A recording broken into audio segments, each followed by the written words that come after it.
Good evening, everyone, and good evening to any of our listeners on Facebook Live. Just a reminder that when you're speaking tonight, please use a microphone. I think here's another one. I'll just pass down the table, Raymond. Thank you. So we will begin our TNO meeting. Could I have a resolution to open the meeting with the attendance? Moved by Councillor Alain Gagnon. All those in favor? Opposed? And that's carried. And the attendance sheet is being circulated.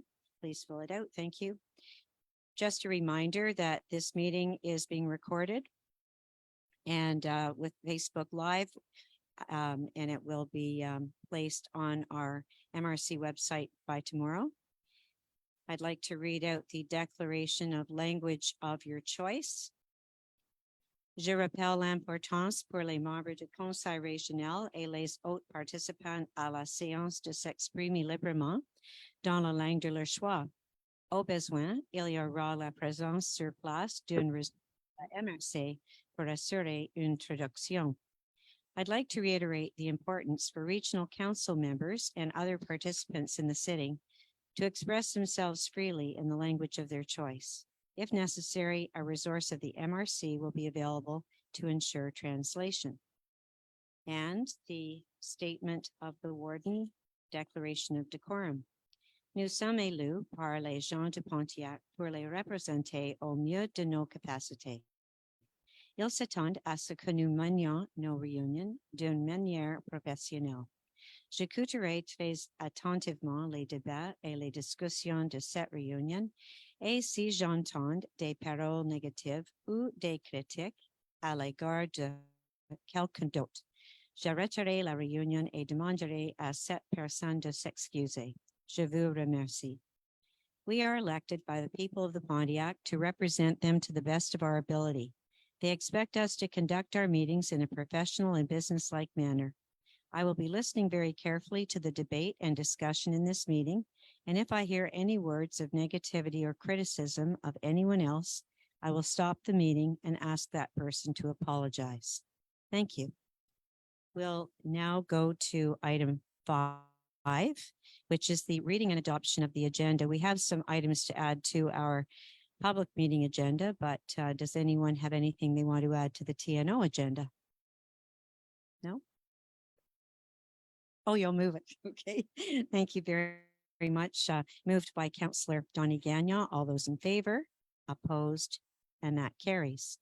Number 6, are there any declarations of conflict of interest on this agenda? Seeing none, going to number 7, the adoption of the minutes of our last sitting. And I was not at the last sitting. I was on a family holiday. Oh, welcome, Robert. Very nice to see you. Thank you for coming. Robert, there's a nice seat here right beside me. Unfortunately, you don't have a choice. There are no other chairs. But we get along very well. So Robert Willis has just arrived, Pro Mayor of Thorn. Perfect. Thank you. So I was just saying I was not at the last meeting. However, I don't vote, so it's okay. I can still introduce this. Could I have someone who was at the meeting last month move the resolution? Moved by Councillor Odie Godin. All those in favor? Opposed? And that carries. Go on to item 8. Public question period. Are there any public questions? And I don't think we have any e-questions either. Do we? Thank you. Number 10, accounts paid. We'll need a resolution after Annie's report. Annie Vaillancourt. Good evening, everyone. Bonsoir. Fait que pour le TNO, pour le dernier mois, il y a juste eu 3 factures, so there was only 3 bills paid in the last month for the TNO. Il y a eu de la formation pour 569,13, so training for $569. The visa was $170.55 just for gas for the truck, and some plates and cell phone for $467.92. So un total de $1,207.60, $1,207.60. Are there any questions about that report? Okay, seeing none. Could I have a resolution moved, please? Moved by Counselor Ed Walsh. All those in favor? Opposed? And that carries. Number 11, the TNO audited 2022 financial statements. Annie Vaillancourt. Oh, welcome. Bienvenue, our auditor. Bonjour. Here is the microphone. Thank you.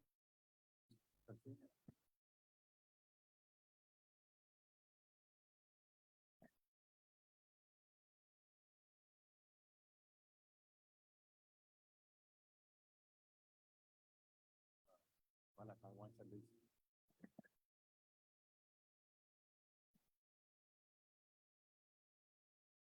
alors, bonsoir tout le monde. Ça me fait plaisir de me présenter pour ceux qui ne me connaissent pas. Donc, je sais que ça fait déjà quelques années que je viens faire la présentation des états financiers des TNO ainsi que la MRC de Pontiac. Donc, mon nom est Simon Thibault, je suis associé chez Access CPA. Et cette année, c'est encore moi qui ai le privilège, je dirais, de venir présenter les états financiers. Donc, aujourd'hui, on va commencer par TNO. Une des particularités dans TNO, c'est quand vous budgétez versus les dépenses réelles, là, ça se ressemble beaucoup, beaucoup, beaucoup. Donc, ce soir, ce que je vais venir vous présenter, c'est vraiment les éléments qui ont changé entre le budget et entre les données réelles. Puis je vais laisser Annie, comme par les années passées, moi, je vais faire la présentation côté francophone, puis Annie va faire la présentation côté anglophone. Okay, so Simon Thibault from Access CPA is here tonight to present the financial statements, audited statements for the TNO for 2022. And he'll present the MRC ones later in the MRC meeting. So what he was saying is that often in the TNO, what we budget and what the real revenues and expenses are is very similar. So he's just going to go through it to just to go over what the differences were and what the final product. Merci, Annie. Comme vous pouvez le voir sur le tableau, des lignes 1 à aller jusqu'aux lignes 10, là, ce qui représente tous les types de revenus, donc au niveau des taxes, les compensations tenant lieu de taxes, les transferts, essentiellement, là, ils se ressemblent tous. Quand on compare le budget avec le réel, c'est à peu près les mêmes montants. Les seuls postes qui ont varié, c'est à la ligne 4, revenus de transfert, au budget 500 $, au réel 169 781. Il y a également dans les autres revenus, ligne 10, budget 12 500, réel 75 724. Ce qu'il faut savoir dans les revenus de transfert, c'est qu'au courant de l'exercice, il y a beaucoup d'entretien qui est fait par une compagnie, Continue MG de mémoire, pour faire la construction des ponts, l'aménagement des sentiers. Puis quand vous budgétez, vous ne connaissez pas c'est quoi les montants des dépenses. Puis à peu près 90% des dépenses sont financées par des subventions. Donc, au courant de l'exercice, vous avez réclamé ces subventions-là, ce qui fait que vous avez un gros montant au niveau des revenus de transfert. Pour ce qui est des autres revenus, ce sont simplement d'autres revenus qui ont été facturés à des municipalités. Okay, so for the revenues for the TNO, from lines 1 to 12, you have all the revenues there. You can see the budget versus the real revenues, and everything is very similar except for a couple of points, which are the transfer revenues. Those are grants that we get for bridge projects and stuff that Jason works on in the TNO. So we don't necessarily budget these amounts because we don't know ahead of time what we're going to get or what we're going to ask for. So that's why there was only a $500 budget, but we really got $169,781. And then there was also a difference in other revenues that we had budgeted 12,500. But we have other income there that came from municipalities for 75,724. Si on regarde un petit peu plus bas, dans le tableau, on va avoir les charges. Donc, au niveau des charges, c'est essentiellement le même processus. Donc, les lignes 14 jusqu'aux lignes 23, on a toutes les dépenses. Et quand on regarde le budget comparativement aux données réelles, une qui a changé, c'est au niveau la ligne 16 des transports. Bien, si on a eu plus de revenus de transfert pour la construction des ponts, au niveau du transfert, bon, au niveau du transport, on va avoir une augmentation des dépenses. Donc, budget 426 000 comparativement à 531 000 pour les dépenses réelles. Et l'aménagement, urbanisme et développement, 16 750 comparativement à 67 000, ce qui représente la variation au niveau des autres revenus. Okay, so for the expenses, again, similar to the budget, except for the road network, all the maintenance of the roads and the construction. because we got the grants. Well, we also have the expenses. So our regular budget for that was 426,000. But with the grants, we ended up spending 531,949. And then with the the other revenues, then we have expenses in the land use and development section. So we had budgeted $16,750, but we actually spent $67,484. Donc, à la ligne 25, vous voyez, c'est l'excédent de l'exercice qui est un excédent comptable, 38 508 comparativement à l'année passée là, à 20 880 Je vais immédiatement passer à la page suivante parce que je ne veux pas me promener dans les états financiers, mais je vais revenir à cet excédent-là de 38 508. Donc, la page suivante, c'est vraiment votre bilan. Donc, tout ce qui est actifs financiers, donc les actifs passifs et vos excédents cumulés. Donc, au niveau du bilan, là, c'est comme les années passées, c'est simple. Au niveau de votre trésorerie, donc équivalent de trésorerie, 661 000 comparativement à 366 000. Donc, c'est votre encaisse. Les débiteurs, donc les comptes à recevoir qui représentent les subventions pour la construction des chemins et vos taxes municipales, 446 000. Au niveau des passifs, bien, ce sont les comptes à payer, les créditeurs pour 420 413. Encore une fois, vous avez fait des constructions de chemins. Donc, ce sont les sommes essentiellement à payer en fin d'exercice. Et vous avez vos immobilisations corporelles pour 2 272 000. Essentiellement, il n'y a pas eu de grande variation, quelques acquisitions, moins l'amortissement. Okay, so that page shows the balance sheet, so all the assets, liabilities. So for the assets, you have basically your bank account, which was $661,485. And then the accounts receivables are at $446,209. So those are all the tax receivables or grants from the government. And for a total of $1,107,694. And then the liabilities, we have accounts payables at the end of the year that were totaling $420,413. And the immovables for $2,272,081. Those are basically the roads. Excellent. Maintenant, on va passer, il y a vraiment plusieurs pages plus loin. C'est la S16. Ça, c'est toutes les notes complémentaires. Il y a environ une dizaine de pages. On peut juste les passer.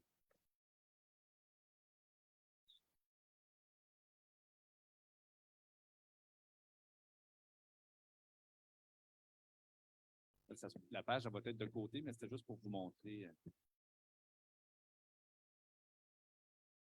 On arrive. Parfait.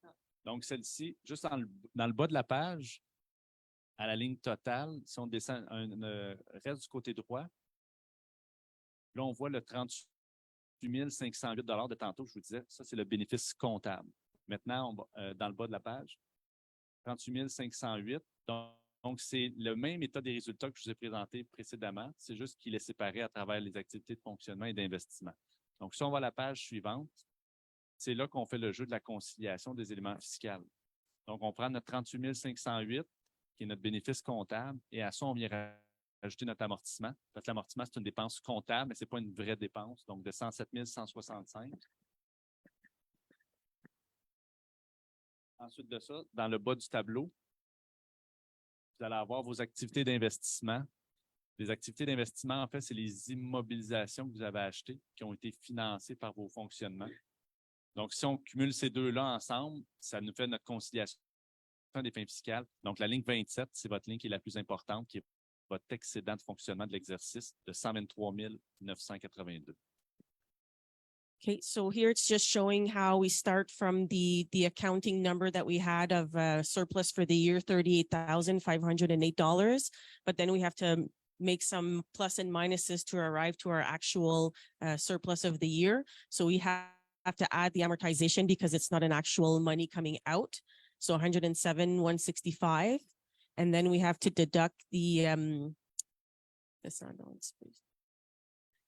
investment activity. So that's any immovables that we purchased. So in this case, it was just finishing up the work on the garage, the 21,691. And so at the end, we get a surplus for the year for the TNO at $123,982. Super. La prochaine page, ça va être la page S23. Là, on vient de vous présenter l'excédent de l'exercice. Donc, si on prend vos montants globaux, donc vos excédents non affectés, vous aviez 571 042 $ l'année passée. À ça vient se rajouter le 123 000 de l'excédent de cette année, moins votre affectation. Donc, votre excédent non affecté, le surplus que vous pouvez utiliser, représente 689 781. Ensuite de ça, vous avez votre excédent de fonctionnement qui était affecté pour le budget de l'année suivante de 5 243. Et la différence, c'est ce qui est investi dans vos immobilisations. Okay, just to show you the accumulated surplus for the TNO. So it went from last year, 2021 was 571,000. So this year we add the 123, we get the $689,781. So that's what is available in the surplus to use. And then what is affected is $5,243. So that was for our 2023 budget. That's what the little portion that we're using to balance our budget. And then the balance is all of our immovables. So the $2,272,000 that we saw a while ago. Maintenant, ça fait le tour des états financiers. Normalement, je commence toujours en vous présentant mon rapport de l'auditeur. Mais le rapport de l'auditeur, simplement pour vous informer, c'est un rapport standard. Il n'y a pas de réserve. L'audit s'est bien déroulé. Il n'y a pas eu de fraude, pas de malversation, rien de spécifique d'annoter, aucune dérogation aux normes. Donc, tout était correct. Okay, so for the auditor's report, he was just saying that everything was okay. There was no issues, no fraud, no problems there. So everything was kosher and fine. Merci. Any questions? Any questions?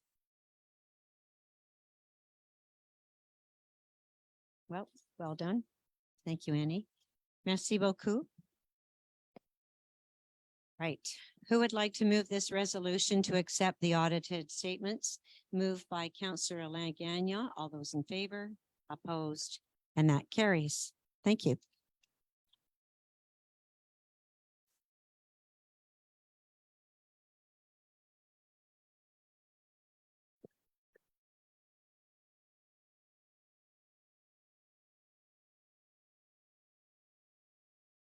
And now we need to move a resolution to adopt the budget for the maintenance of multi-use forestry roads. Jason, would you like to comment on this and introduce it? Thank you very much. Good evening, everybody. Bonsoir. Donc, résolution pour l'adoption de notre budget pour l'entretien de nos chemins multiressources. A resolution for the adoption of the budget for the maintenance of the multi-resource roads.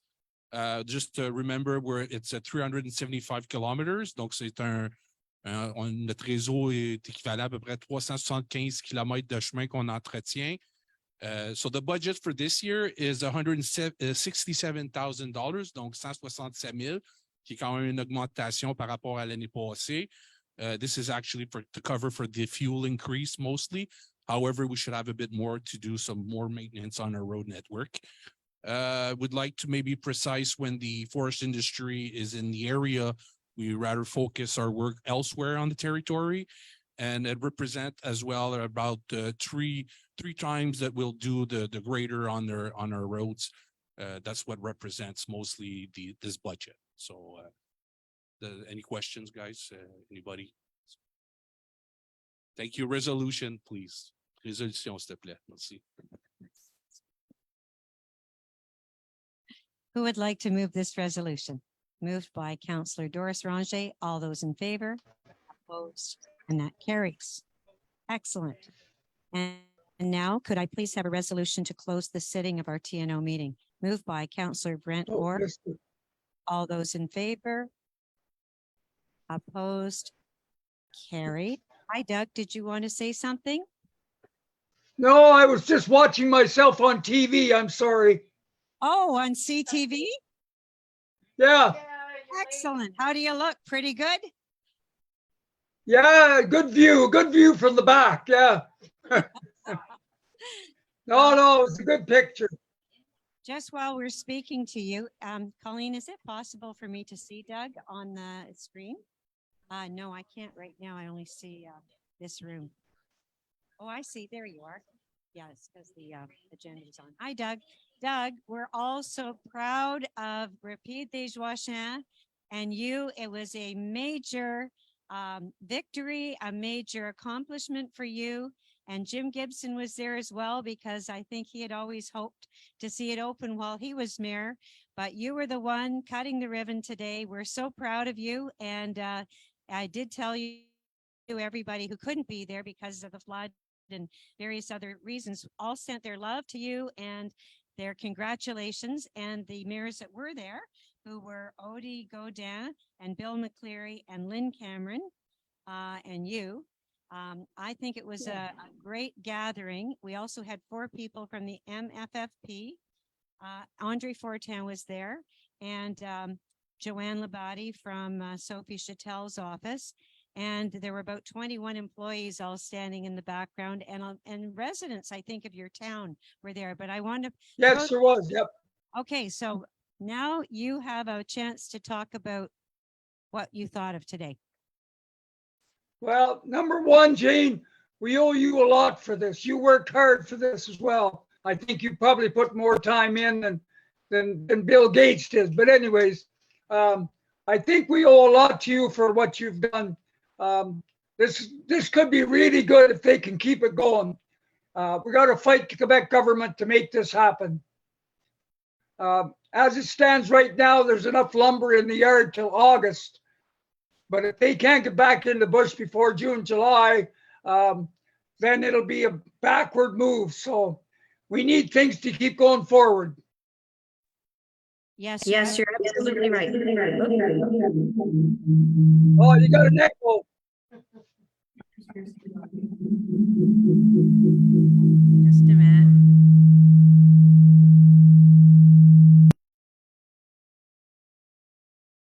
Were you trying to use 2 mics?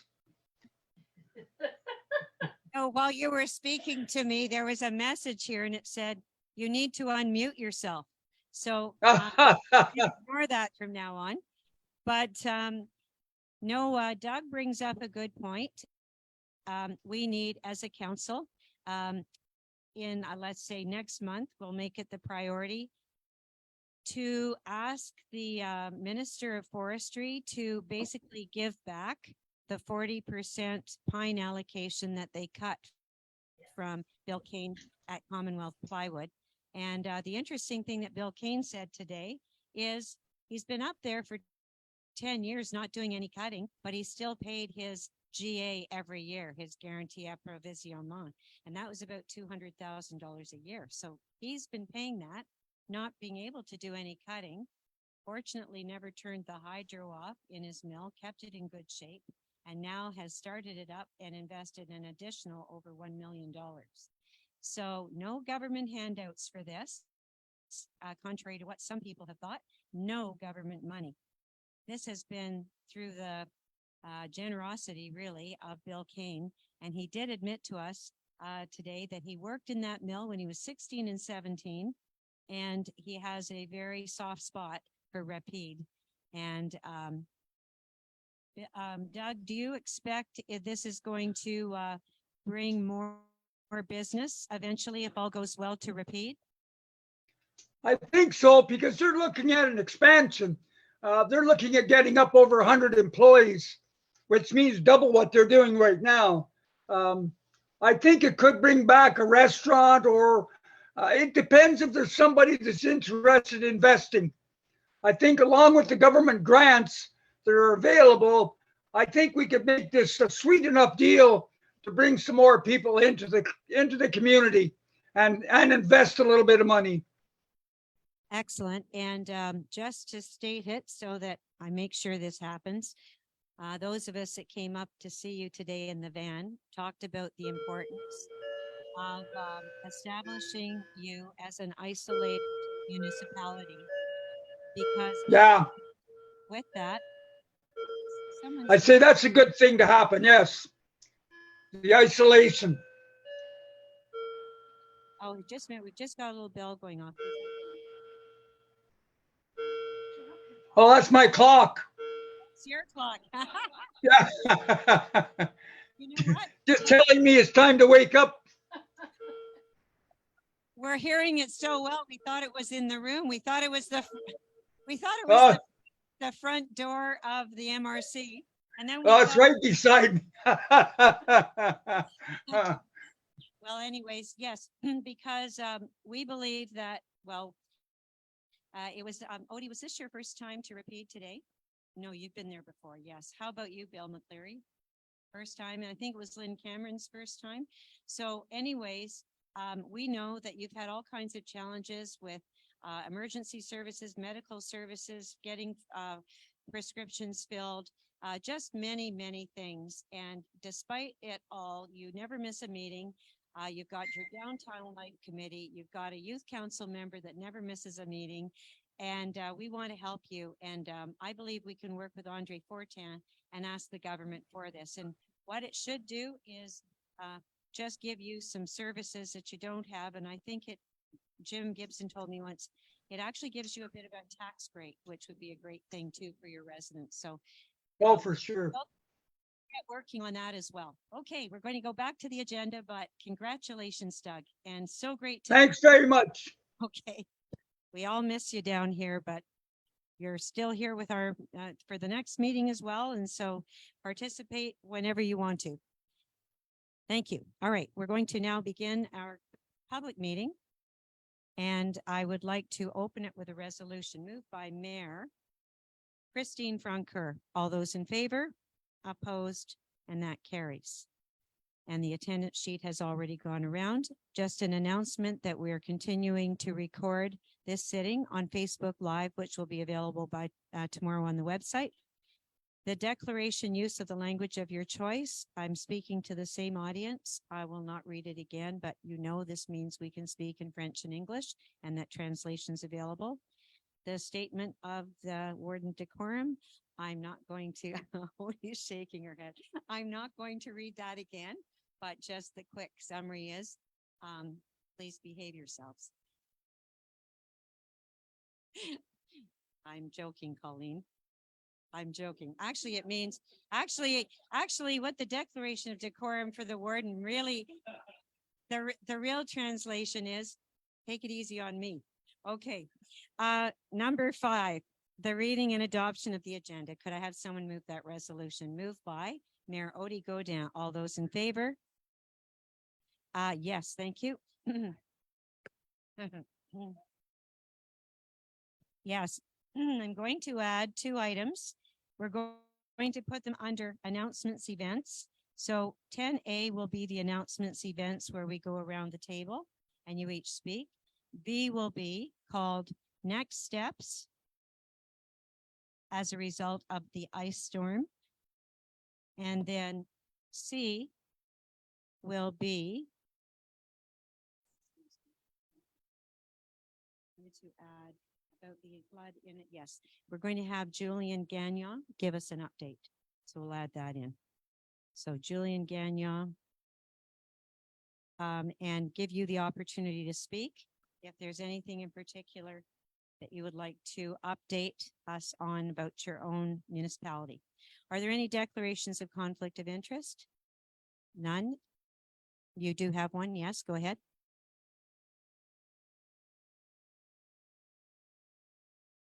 Okay. Travis, did we decide before when everybody gets funding that they need to announce it at this point when we're voting on it? Yes, and it's because you're on the executive, I guess, of the Lions Club. Yeah, okay, very good, thank you. And Alain? Yeah. Yes. To amend the agenda and to vote on the agenda as amended? Yes, thank you. Will you move it? Okay, moved by Mayor Alain Gagnon. All those in favor? Opposed, and that's carried. Thank you. Okay, any other declarations of interest? No, all right. Number 7, could I have a resolution to adopt the minutes of the last sitting?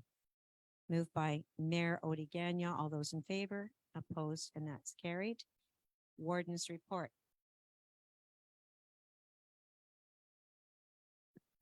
We held a youth council meeting. I attended the congressional hearing, literally the U.S. congressional hearing on lithium batteries. I was able to do that virtually. And Carrie Richardson also took part in this because this is something that's not being talked about much in Canada, but lithium batteries are in everything, greeting cards, etc. And this is something that with our waste management committee, we should speak about a way and maybe even speak to the Quebec government about finding a way to keep them out of the waste stream of recycling as well as landfill and certainly energy from waste. Because what will happen is they cause fires. And there was a very good video which actually showed us person's scooter that had been left charging inside, and it was a lithium battery, and it overheated and there was smoke and the whole home burnt very quickly. So something that we don't seem to hear about here, but I'm glad that I tuned into that. HR committee, flood prevention task force. Lynn, Cameron, and I attended the, and so did Annie Vaillancourt, the Connection Fiber Picanock.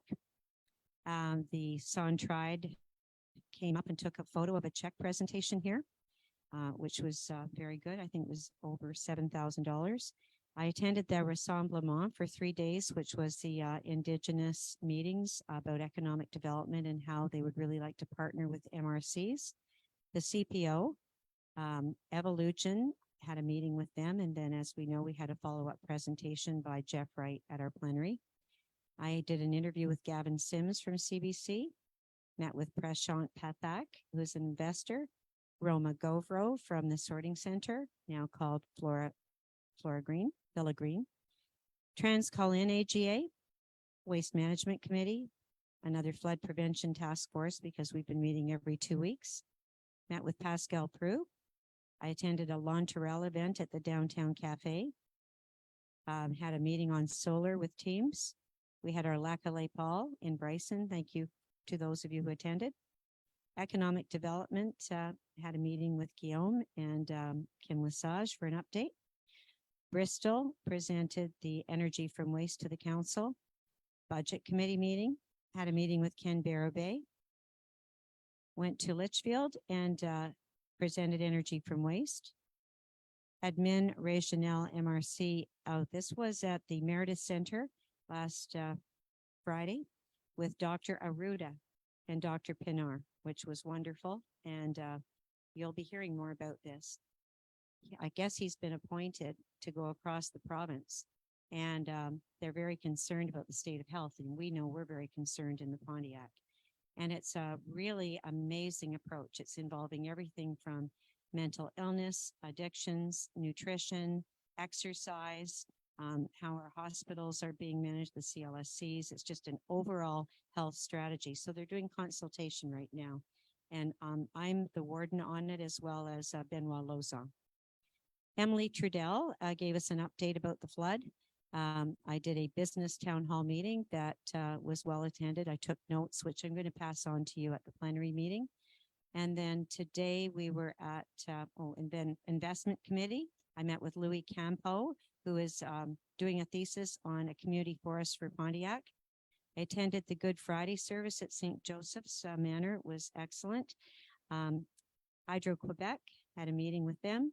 Interview with CTV and CBC. Flood Prevention Task Force, went to Chichester Council and did energy from waste. Met with Maurice Charlevoix up at Uto to talk about his hope to have our compost. Plenary meeting, had a meeting with the Ottawa Solid Waste Management staff and David Brown, the councillor who is leading the charge to close their landfill. Also met the new mayor of Pembroke, Ron Gervais, and you'll be happy to know Mayor Gagnon. I spoke to him about the waterway and the need for the $5,000 for the marketing, and I think he is very open to it. He's been on the council for quite a while, and he's their new mayor.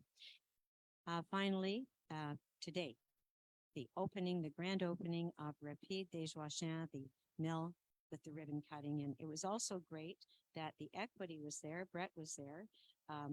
Caleb Nickerson was there from CHIP, Peter Smith from the Journal, and CTV came up. Very happy.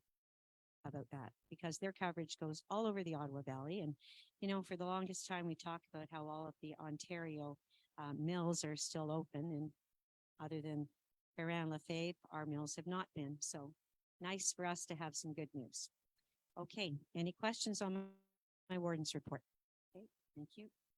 We'll go on then to Youth Council report will not be tonight. I'm giving them one more month. Our president will come and give a report every meeting. I think it's a nice idea, a good idea. Let's go around the table now. Announcements and events for every, I'll start with you, Mayor Gagnon. Nothing to report.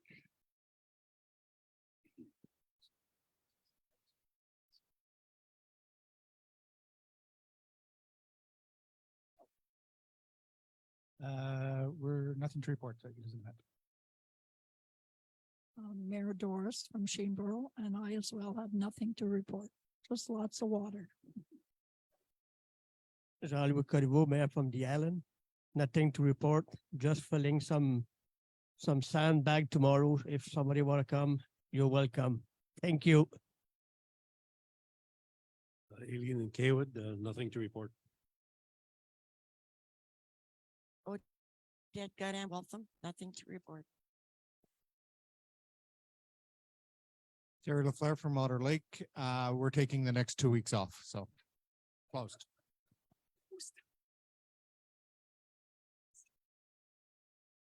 Kristen Paca, Fort Calange. Daughters of Isabella, les filles d'Isabelle, they're having their Sugar Bush dinner this Saturday at the town hall. Also, they are having a car rally on May 6th, also starting at the town hall. Gary Letseur, municipalité de Mansfield. Des événements, ça sera le Patro. Un le 22 avril, d'1 heure à 3 heures. Il y a un atelier du jour de la Terre. Et aussi le 28 avril, de 1 heure à 4 heures. C'est une journée de pêche.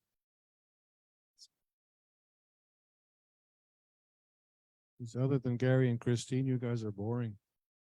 Bill McClary, Shawville, in conjunction with Clarendon, we're having a fireman's ball. May 6th, it's $50 a person if you want the meal and $10 a person for a dance only. Julien has tickets if anybody wants. In conjunction with our Shawville 150, that's the May event. We just completed a trivia contest last Saturday, and Julie and I kind of fell down at the end. Ed Walsh, the mayor of municipality of Clarendon, as Bill said, we're doing a joint venture for the upcoming fireman's ball on the 6th of May, but besides that, we have no other events. Brand Orr, Mayor Bristol, spring is here and so is the water. Alain Gagnon, Bryson, le 13 mai, les gens sont invités à venir à Bryson. Le comité du 150e anniversaire, nous aurons la visite de la GRC, Gendarmerie royale du Canada et du Carrousel. So May 13th, in Bryson, the committee for the 150th, we're having the RCMP music ride. May 13th. Okay. So everybody is welcome. Details will follow soon. They're in the planning. So 2023, like I said, marks the Bryson 150th. Shawville. So Bill, you have a special invitation to be on stage with us. So are you, Jane? It's all in the process, the works, who's going to speak first, and you know that lots of planning still to do. But so we hope for good weather, no rain, and no flood.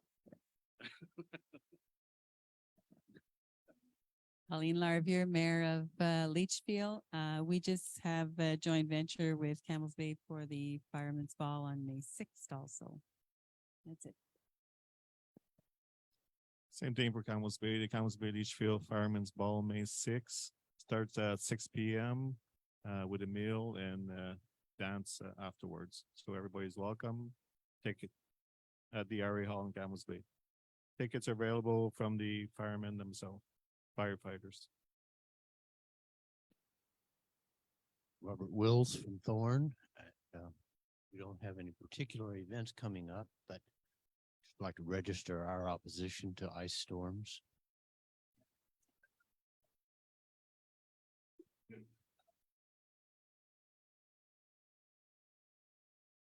I think if we had to vote on that, it would be unanimous. Okay, and that's a good segue into our next item B, which is going to be next steps as a result of the ice storm.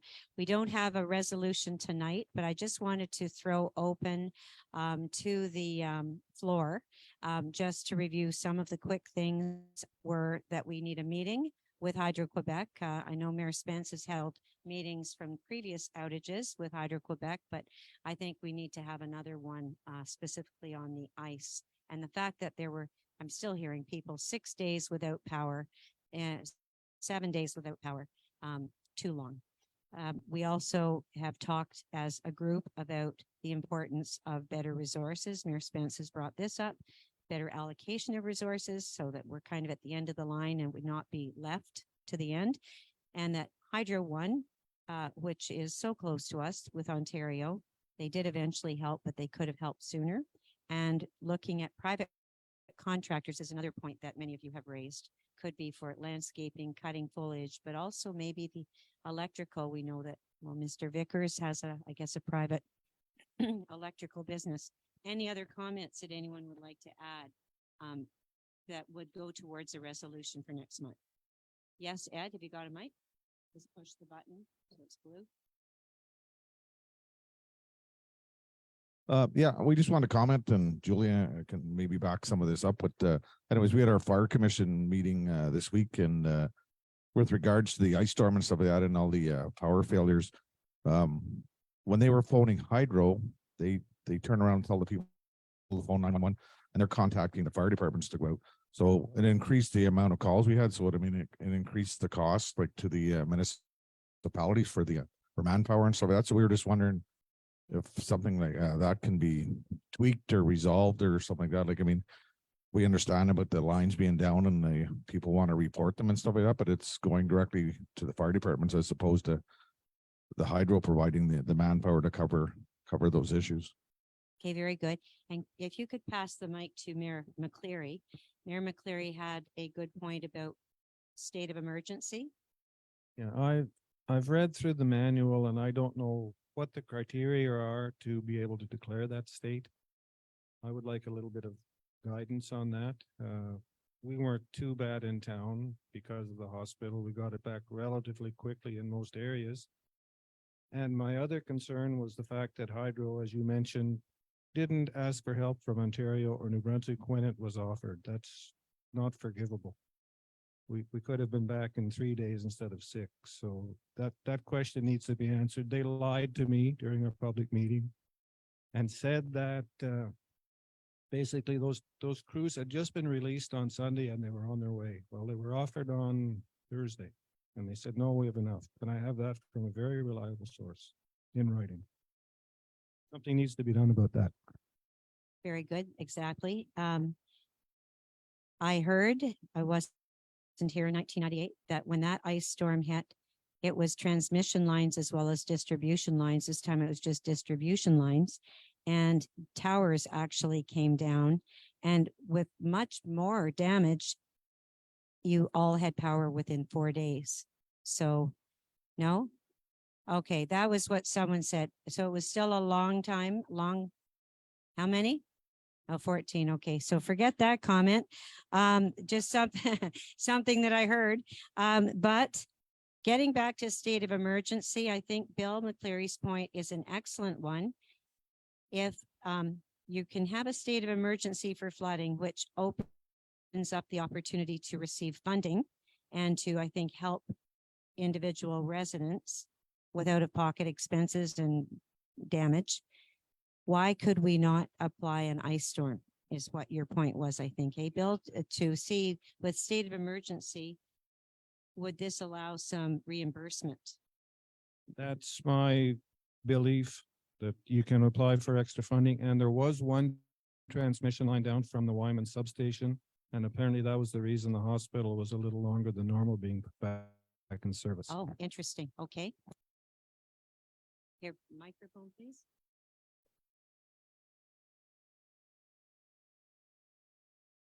Oh, yes. Perfect.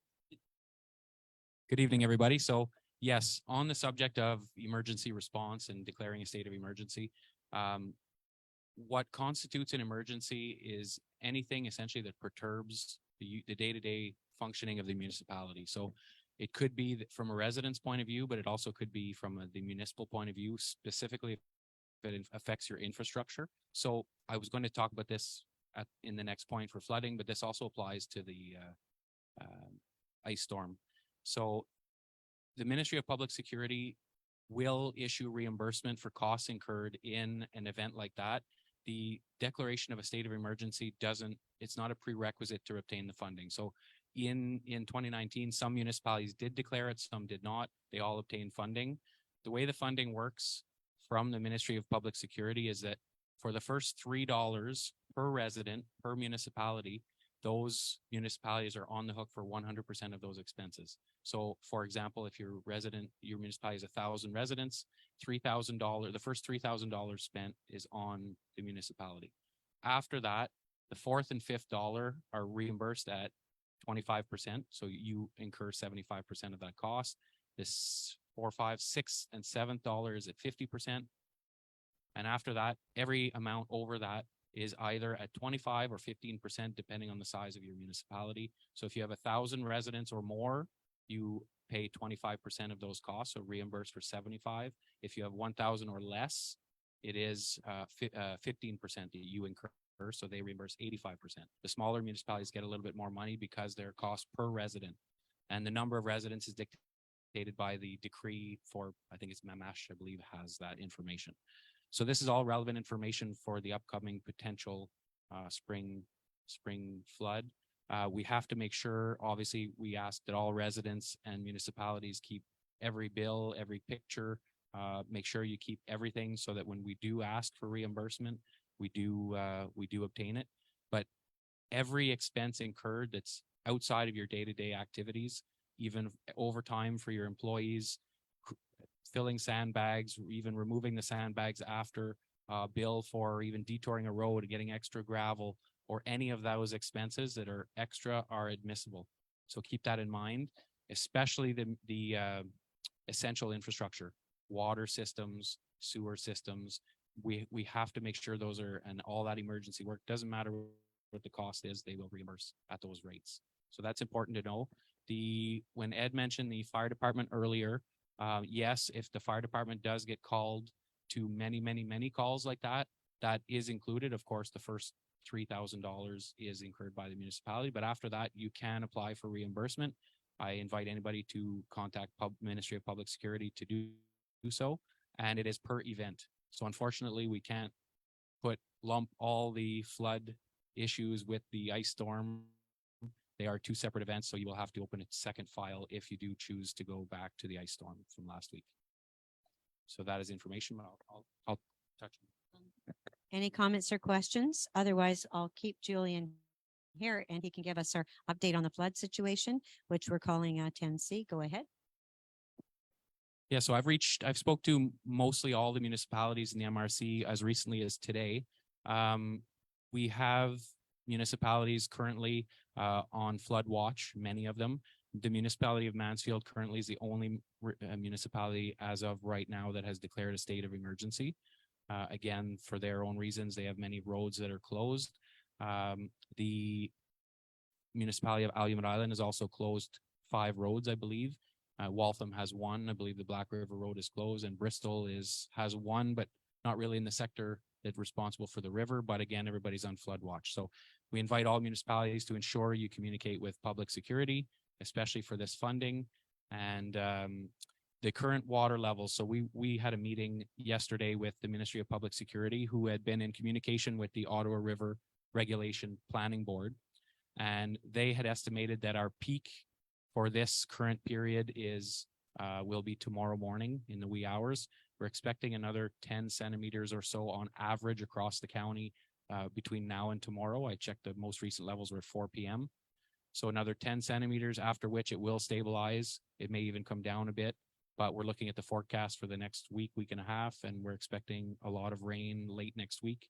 About 6 days of minor rain, but by next Friday, they're still forecasting another amount of rain that's similar to what we had on Monday.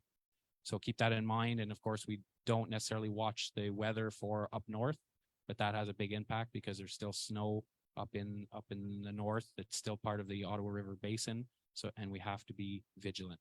These numbers are still well below the 2019 levels. Keep that in mind. We're still well, even a meter or more in some places under the levels from 2019. But we do ask that the municipalities stay vigilant, get their sandbags ready, take as many pictures as you can, cooperate if you can. And of course, the MRC is always available for your, whether it's to coordinate the movement of material and so on, contacting a government organization. I know your municipalities are more on the, out on the field. Sorry. Thank you, Colleen. And, so if the MRC has any kind of phone calling or anything to do, we will do it for you. We'd gladly do so. We have staff available to do so, and it will be made available if need be. So keep that in mind. Excellent. Keep up your good work, Julian. Thank you. Okay, we'll go to number 11. Are there any public questions? I don't see any. Are there any e-questions? Oh, yes, there are. Last month when I was not here, I asked Sandra Armstrong, Pro Warden, to not deal with these questions because they were all addressed to me. They're from Pat Guyette. So to help move this along, he said that I made a comment that Minister Fitzgibbon is very enthusiastic about our Energy from Waste project, and that when we need a contract with Hydro-Quebec, we should have no difficulty getting one. So he's challenging that. And he's saying, out of hundreds of companies that submit their projects to get a contract, do I really think that, our project could jump to the head of the line? So what I said was simply that it was not a statement that was made. There's no statement that Minister Fitzgibbon made. Simply common sense. If the Minister of Energy thinks our project should be a priority, i.e. the first and only energy from waste for municipal waste in Quebec, we will not be competing with hundreds of companies. He will, as the Minister of Energy, assist us in receiving whatever contract we need. Question 2. Listening to the Q&A, Mr. Guyette heard in reference to the trip to York Durham that someone said they can take the trip themselves. And I commented, that's a good idea. Who made the comment? I have no idea. Does anyone remember? And he would like to invite you to join his group, Pontiac Independent.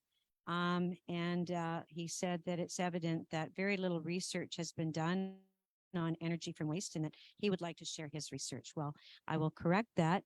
We have been researching this for 5 years, and I'm very pleased with the amount of research that we have. But if anyone would like to join Pontiac Independent, I think you can do that online. Question 3. I would appreciate a digital copy of the feasibility study for the bridge between Calumet Island and Mansfield. I think Mr. Guyette already received the answer, but because it wasn't dealt with at a council meeting, I have the following answer. Private citizens funded 50% of it, and this was a very inexpensive study. It was a total of $2,400. So private citizens funded $1,200 of it. We would need their permission to share it, and they have declined. Information that was provided was beneficial to discover that the cost is prohibitive. It's too expensive to build a bridge between Mansfield and Calumet Island. Okay, next question. Okay. From Ms. Taylor. Last council acknowledged members did not research Lachutte's waste facilities. Why did we go to York Durham to the Energy Center and not take a similar trip to see the landfill in Lachute? Well, my answer is we don't consider a large landfill a solution, and we prefer energy from waste. So that is why we won't. But it is possible to take a virtual tour. For example, Ottawa's landfill called Trail Road, the size of 150 football fields. Could everyone please turn off their phones? Gee. Okay, just maybe take it out of the room, Doris, if you need to. Okay. Is everybody's phones off now? Thank you. If not, just take a moment to do it. Thank you. All right. Second question from Ms. Taylor. Despite the aforementioned lack of research in Lachute, Council has made multiple references to the landfill closing in 10 years. Can Council please cite this source of information? So 10 years has not been announced, but we believe that when there is an approved solution, such as energy from waste, which is environmentally preferable and acceptable, landfills will eventually close, as has happened in Europe. And when I spoke with Ottawa's solid waste management staff, they said, we agree with you, Jane. We could see the provincial governments saying at some point, you've got, 10 years to come up with a solution. We would prefer to not continue landfilling. The last question. Considering our tax monies were used to create a budget which paid a trip to energy from waste facility, she asked Council if they had also taken a trip to Lachute. Some members found that funny. So they could take the trip themselves. Okay, so maybe that's what the other question was in reference to. Being that Council is unaware of evolving landfill operations and citizens are expected to do the research that we entrust to Council, can Council please explain how they propose to make informed decisions regarding waste management? So I've just pointed out again, it's possible to take virtual tours of landfills. We don't support landfill. It's the ultimate solution. And I think that when we make a decision, it will be a well-informed decision. We're spending a lot of time on this subject. We have a waste management. We have actually, with our staff here, we have an energy from waste committee. We also have the services and help of a consultant who has built these facilities all over the world. And he doesn't just work with Covanta, which is also good. He can give his perspectives on other companies, European companies, etc. Okay. Now we have a question from Mr. Réjean Duga. And by the way, I mentioned him today because it was Réjean Duga who said to me, I think we should go and see Mr. Kane. That was in 2018. I think that Rapide could be the first mill that could reopen in the Pontiac. So I really give credit to Réjean for that. It's a long drive to Santa Therese. I think about 3 hours each way. But anyways, his question en français.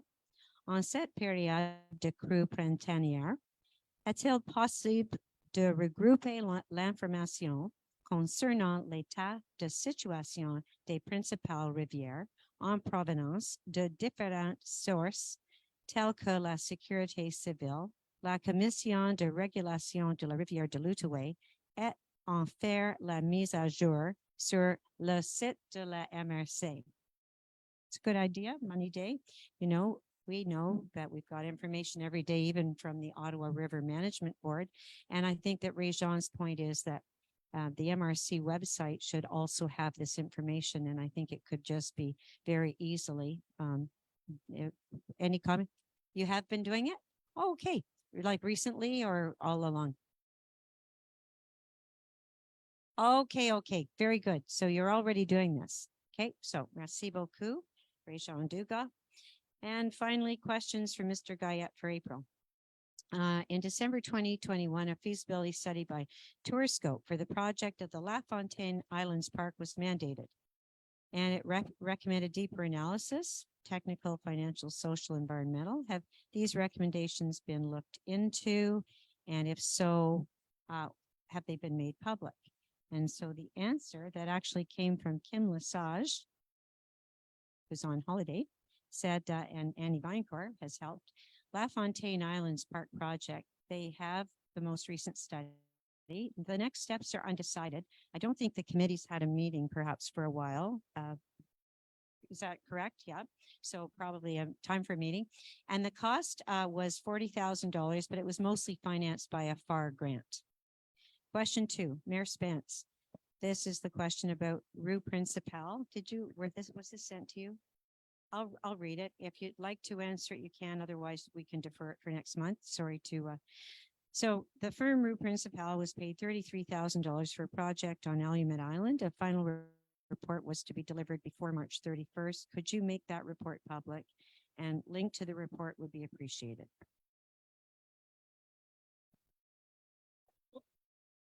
I'll look into that. Thank you. Question 3.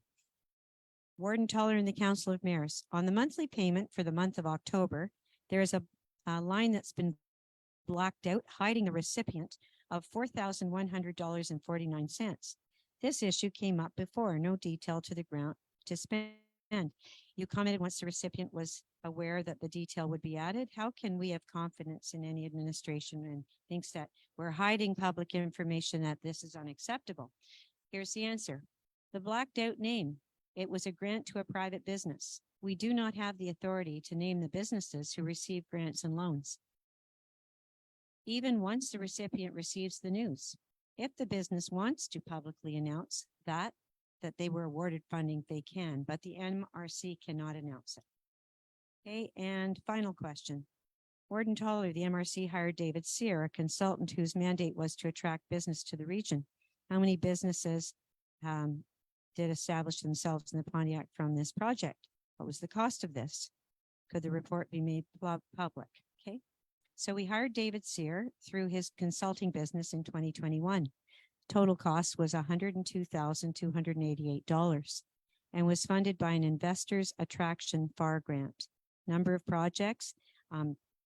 I happen to know that he has been involved with the aquaculture project that is moving forward. Also a beverage company, which I believe is moving forward. And I think he's been involved with the solar energy project. So, okay. That's it.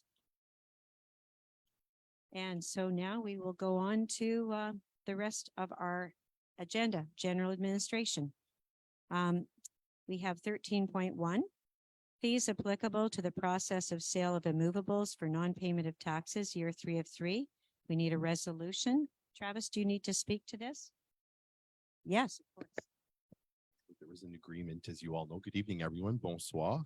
So, as you know, there was a contract signed in 2021 with the firm FPGL to support the MRC with its various obligations as set forth in law related to the annual sale of properties for non-payment of taxes. So 2023 is year 3 of this 3-year agreement. And the resolution before you tonight pertains to the fees that are applicable in 2023 within the context of this tax sale. So more specifically, the resolution confirms the fees that are payable to FPGL. So a total of $877.32 per file, including taxes, and this also includes the MRC administrative files. So this essentially officializes the parameters and the various clauses that are already in the contract, but we need this particular resolution to confirm the fees for 2023. Thank you, Travis. Any comments or questions? Could I have someone move this resolution, please? Moved by Mayor Donnie Gagnon. All those in favor? Opposed, and that's carried.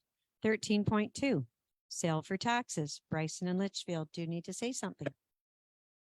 Once again, I'll be very brief. So this is a recurring resolution. We see those very often. It's a resolution pertaining to the final deed of sale that was prepared in this case by Maître Dominique Bois for 2 properties that were sold at the auctions in 2020 and 2021 respectively. One of these is in Bryson and the other is in Litchfield.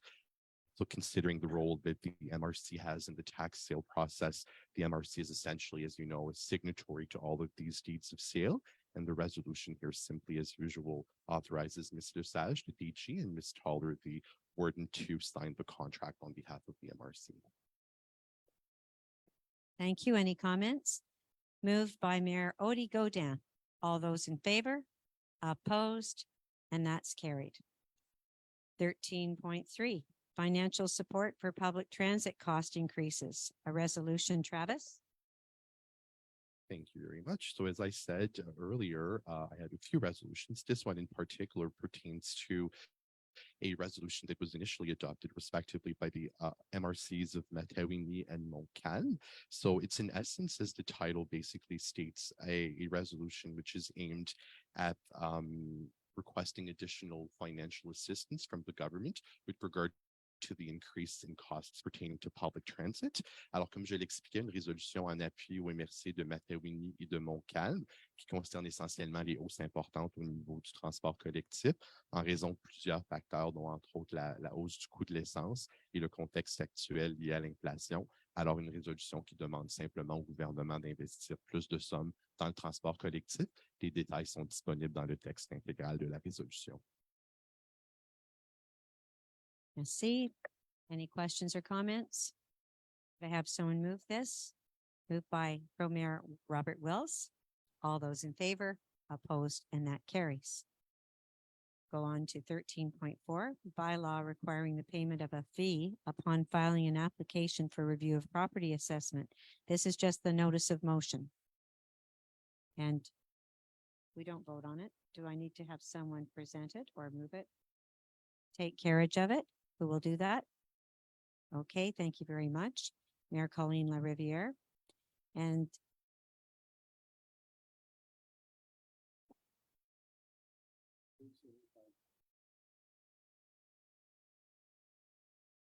has it been increased or it will be increased? Maybe that's why. Okay. The draft bylaw. Okay.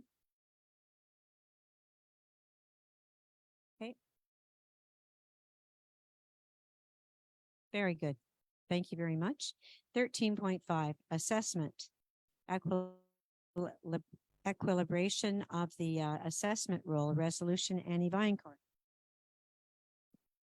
Okay, c'est une résolution pour 5 municipalités pour aller en équilibration pour le prochain rôle triennal 2024-2026. So this is a recommendation that came from the chartered appraiser from the FQM for 5 municipalities to do the equilibration for the next triennial role. So for the years 2024 to 2026, the municipalities are Bristol, Clarendon, Calumet Island, Shawville, and Mansfield. And they have all sent a resolution to the MRC saying that they do want to go ahead with this recommendation. So we need a resolution tonight so that the MRC can go ahead and have the work done through the FQM services. Any comments or questions? Could I have someone please move this? Moved by Mayor Brent Orr. All those in favor, opposed, and that carries. Thanks, Annie. 13.6, we have a resolution concerning a Pontiac Hub federal government employees. So I'll read out the resolution. This was brought to our attention by Jean Willette, and I was reading ahead, and I think that we should add his name into the committee. So I'll do that. Considérant que plusieurs résidents du Pontiac sont employés au gouvernement du Canada, considérant les lieux de travail alternatifs mis sur pied dans différentes régions à l'intention des employés fédéraux, des ministères participants, emplacements pouvant servir de lieu de travail lorsqu'ils télétravaillent, considérant les bénéfices qu'aura la création d'un tel emplacement dans le Pontiac, autant pour les employés que pour l'économie et la vitalisation de la région dans son ensemble. Elle a proposé par, who will move this? Thank you, Mayor Raymond Pilon, et résolu de constituer un comité de la MRC ayant pour mandat de travailler à l'établissement d'un centre de travail dans le Pontiac pour les employés fédéraux. Il a également résolu que le comité soit composé des élus, Madame Doris Ranger, Madame Christine Francoeur, Madame Odette Gaudin et Monsieur Raymond Pilon, et que le Conseil des maires invite la députée de Pontiac, Madame Sophie Chattel, aussi le résident Jean Willette, à faire partie de ce comité. And in English, considering that many Pontiac residents are employed by the Government of Canada, considering the alternative work locations that have been established in various regions for federal employees of participating departments that can be used as work sites when they telework, considering the benefits that the creation of such a location in the Pontiac would have for the employees as well as for the economy and the vitalization of the region as a whole. It was moved by Mayor Raymond Pilon and resolved to establish an MRC committee tasked with the mandate of working towards the establishment of a federal hub in the Pontiac for federal employees. It was also resolved that the said committee be composed of Ms. Doris Ranger, Ms. Christine Francoeur, Ms. Odette Godin, Mr. Raymond Pilon, Mr. Jean Willette, and the Council of Mayors invite Sophie Chattel, MP for Pontiac, to be part of this committee. It's been moved by Raymond, and all those in favor? Jane, Yes. should we not wait till this strike is over? Like if they go on strike, we don't know what's going to happen with their days of work. That's a good point, Doug. I think the strike has begun, and as far as what I think is that this is a good idea. There's no guarantee this is going to be accepted, so we're ready to move this forward right now. It's okay. It's a good point you're making, but I think we can just make this request from our council. So do you support it, Doug?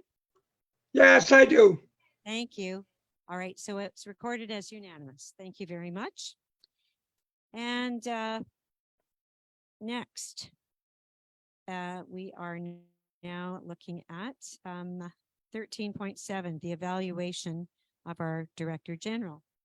And Mayor Corey Spence, I'll give him credit for this. Thank you, Corey. Very important.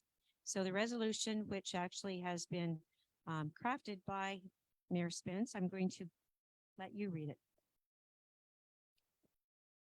I always believe in giving credit where it's due. I'll hang on to it for the rest of the night too. OK. En français, attendu que l'Association canadienne des administrateurs municipaux a publié la version 2023 de la Trust d'élévation du rendement du directeur général. Il est proposé par quelqu'un ici et résolu que la MRC de Pontiac, suivant les lignes directeurs telles indiquées dans la version mise à jour de la Trust d'élévation du rendement du DG, telle qu'est destinée pour le DG et la MRC de Pontiac. In English, whereas the Canadian Association of Municipal Administrators released their year 2023 version of the CAO Performance Evaluation Toolkit, it was moved by and resolved that the MRC Pontiac allow the guidelines as indicated in the updated version of the CAO Performance Evaluation Toolkit as intended for the DG of the MRC Pontiac. So if we can get a motion, please. Motion by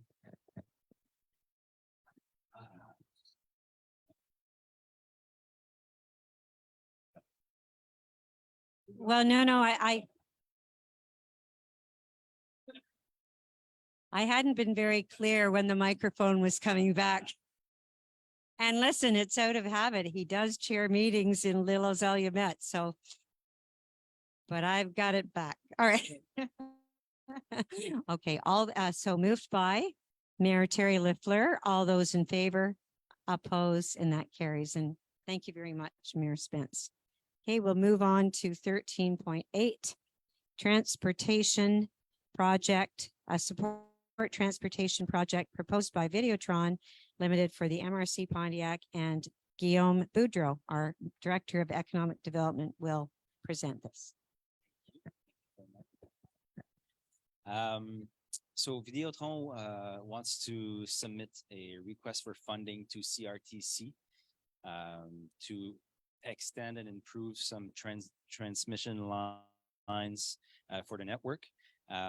They would like to have the support of the Council of Mayors for that fund that they'd like to go and receive. I will read the resolution to you.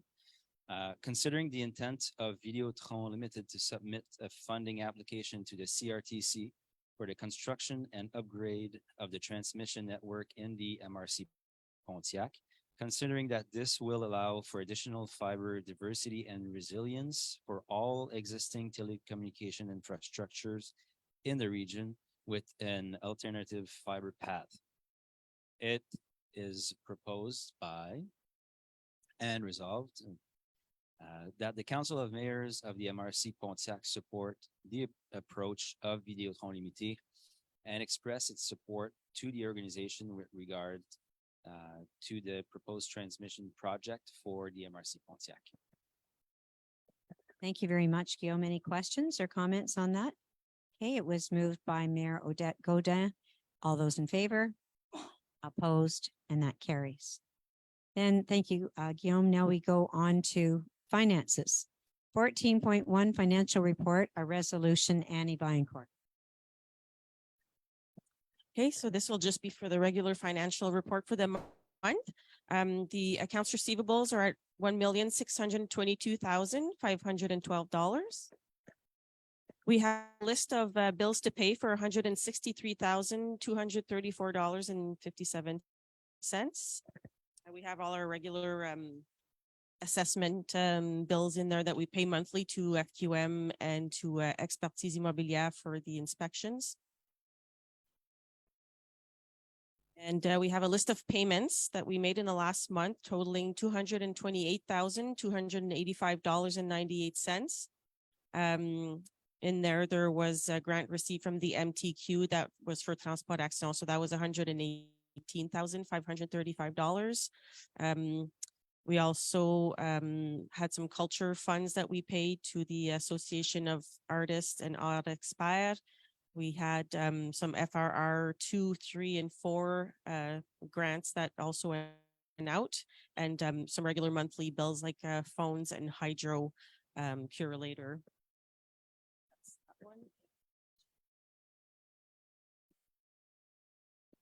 And the last one is the travel expenses for the council meetings, $867.79. Thank you. Any questions or comments? Okay, could I have someone move this resolution, please? Moved by Mayor Christine Francoeur. All those in favor?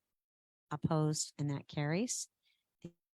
The 2022 MRC audited financial statements resolution, and I think I'll be passing this to our auditor. Merci beaucoup.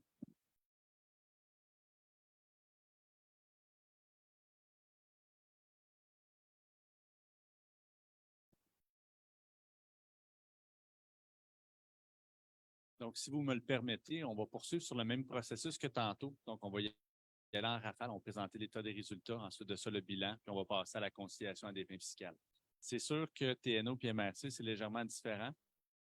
Donc, il y a un petit peu plus de variation. Donc, ce que j'ai fait, j'ai préparé quand même un bon sommaire, puis on va y aller ligne par ligne, juste brièvement, c'est quoi les grosses variations, puis on passe au travers des revenus puis des dépenses. Donc, si on va à la page S7.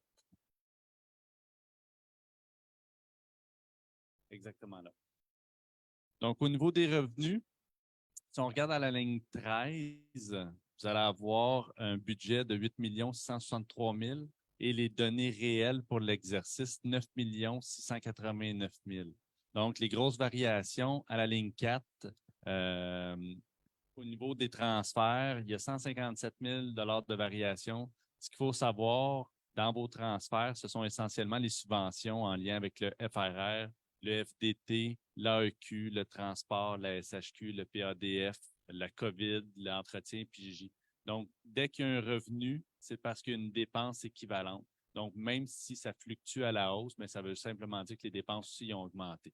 Donc, grosso modo, c'est 157 000 d'augmentation.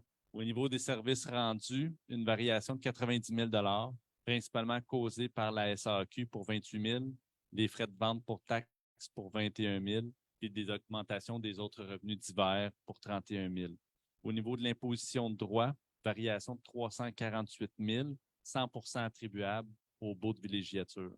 Au niveau des autres revenus d'intérêt, il y a une variation de 141 000 qui est principalement due à cause de l'augmentation du taux d'intérêt, ce qui a généré beaucoup plus de revenus. Donc, il y a eu 33 000 qui est attribuable au prêt FLI-FLS, 91 000 qui est attribuable à vos comptes bancaires de la MRC, puis il y a 17 000 qui est attribuable au baux de villégiature. Au niveau des autres revenus, c'est une variation de 217 000 qui est 100% attribuable à vos TPI qui ne sont pas budgétés dans votre budget. OK. So for the revenues for the MRC, for the audited financial statements for 2022, we had a budget for the revenues of $8,663,383, and the actual revenues were $9,689,387. So just to look over where the differences were, in the first part is for all the grant revenue, so line 4. There was a difference there of 157,000 compared with the budget, and that's mainly due to all of the financing that we receive that are grants from FRR, all the FRR, AEQ, the transport grants, the SHQ, the PADF, the COVID funds that we got, and the money we get for the maintenance of the PPJ. So whenever we have grants come in, there's usually same expense that comes out. So even if the budget is not the same, it doesn't have an impact on the end result. The other variation was in the services. There was a variation of $90,000. And that came from part of it was the SAAQ, what we get from the SAAQ, $28,000. There was a difference also in the fees for the sale for taxes. That was 21,000, and an increase in the other revenues of 31,000. And then there's also the variation for the leases, because they're completely accounted separately. So that was $348,000. And interest revenues, there was a difference from the budget of 141,000 due to the rise in interest rates. So for our FLE and FLS accounts, there was an extra 33,000. In our regular MRC bank accounts, there was 91,000, and in the leases, 17,000. And then in our other revenues, there was a difference of 217,000, which is all 100% the TPI, which we don't budget in the MRC budget. Bonne mémoire. Pour ce qui est des charges, si on regarde à la ligne 24, donc le total des charges, 8 744 346 budget, comparativement à 9 713 454 pour les données réelles. Donc, même processus. Donc, les variations sont principalement dues au niveau de l'administration générale. Bon, il y a une augmentation de 196 000. Ce qu'il faut savoir, c'est que quand vous budgétez, vous ne mettez pas de dépenses d'amortissement sur les immobilisations. Puis la dépense totale, elle représente environ 293 000 $. Donc, c'est sûr, au niveau de l'administration générale, sur la variation de 196 000, il y en a 94 000 qui appartiennent à l'amortissement. Le restant, c'est principalement de la diminution des masses salariales. Puis également de l'augmentation pour les services professionnels et les conseillers juridiques pour 197 000. Au niveau de la sécurité publique, il y a une variation de 68 000 $, dont 5 000 est pour l'amortissement. Puis la différence, le 61 000 environ, ça représente les amendes qui sont collectées sur le territoire et qui sont redistribuées à travers les municipalités. Au niveau du transport, une variation de 161 000 qui représente des revenus, dans le fond, c'est des revenus de subvention que vous avez reçus pour 716 000 et qui sont redistribués. Dans votre budget, il y avait uniquement 555 000. Au niveau de l'hygiène du milieu, il y a une variation de 13 000 $ qui est jugée non significative puisqu'elle est à travers différents postes comptables. L'aménagement, il y a une variation de 531 000, dont 191 000 pour l'amortissement. Puis il y a une augmentation de 325 000 pour les baux de villégiature. Et finalement, au niveau des frais de financement, la variation est simplement de 2 000, donc jugée non significative. All right, so now for the expenses, the total expenses was 8,700,000. That was the budget, 744,346, and the actual was $9,713,454. And the main differences in administration, general administration, there was a variation of 196,000. That was explained by a difference in the amortization for 94,000, and difference in salaries budgeted, and also professional services and lawyer fees. And then we had in public security a variation of $68,000. Again, there was a difference for amortization, 5,000. And 61,000 for the fines that are collected and redistributed to all the municipalities. Then transport, which is the money we get coming through the MTQ, There was a difference from the budget of 161,000. And so we received 716,000 versus a budget of 555,000. In the environment section, there was a variation of 13,000, which is a bunch of different little things. So it was non-significant. And then the land use, there was a variation of 531,000, which is mainly due to the leases again, 365,000, and amortization, 191,000. And then the last one was the financing. So there was the 2,000 discrepancy there, so non-significant. Donc, à la ligne 25, vous voyez, c'est un déficit de l'exercice de 24 067 comparativement à un budget, un déficit de 80 963. Mais comme je l'ai mentionné, c'est un déficit comptable. Donc, tantôt, on va faire une manipulation, la conciliation, qui va vous donner votre vrai excédent de l'exercice. Donc là, on va juste aller à la page suivante, qui est le bilan. Donc, en rafale, trésorerie, équivalent de trésorerie. Donc, c'est vraiment vos liquidités, 7 749 000. Ensuite de ça, il y a vos débiteurs, 2 431 089. En fait, les débiteurs sont constitués de la TPS-TVQ pour 88 000. Il y a des subventions du Québec qui sont à recevoir au niveau de l'éducation, la culture et principalement le FRR pour 1 956 000. Vous avez vos comptes clients pour 258 000 et des comptes à recevoir pour les baux de villégiature pour 113 000. Au niveau des prêts, la ligne 3, donc les prêts affiliés, 836 554. En fait, au début de l'exercice, vous avez commencé avec 1 018 000. Vous avez émis des prêts. Il y a eu des prêts qui ont été remboursés et vous avez également émis des pardons de prêts pour 159 000. Et à la fin, vous arrivez avec un solde de 836 000. Partenariats commerciaux, c'est le partenariat avec Connexion Fibre Picana qui n'a pas changé cette année. Vous avez toujours la même quote-part dans vos états financiers pour un actif total de 11 174 657. Okay, so in the balance sheet, so for the first section, which is the assets, the first line has the trésorerie, so that's all the bank accounts put together. So at the end of the year was 7,749,938. Then we have all the accounts receivable, which total $2,431,089, and those are made up of TPS and TVQ that were owed at the end of the year, so 88,000. We had grants that we were also waiting to receive from in culture and FRR for a little over 1.9 million. Other accounts receivables for 258,000 and leases 113,000. Then the next line is the loans, line 3, so 836,554. So those are the loans that we have, our business loans with our promotion and economic development. So the total there, 836,000. Started the year with 1,018,000, but then there was new loans that went out. Some reimbursements came in, so and then you get the net. And the commercial partnership, so that's our partnership, our part that we own in the Connexion Fibre Picana, 157,076. Ensuite de ça, on présente les passifs. Donc, à la ligne 11, créditeurs, donc une variation de 545 000 qui provient essentiellement d'une augmentation des comptes à payer de 221 000 pour les baux de villégiature, une augmentation des comptes à payer de la MRC de fin d'exercice de 254 000 et une augmentation des salaires à payer de la MRC pour 70 000 $. Ensuite de ça, au niveau des revenus reportés, donc c'est une variation d'1 507 000.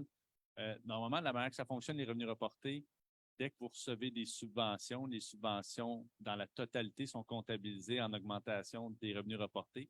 Lorsque vous faites des dépenses, c'est là qu'on vient diminuer le poste de revenus reportés. Donc, d'un exercice à l'autre, ça va varier beaucoup en fonction de ce que le gouvernement va vous attribuer.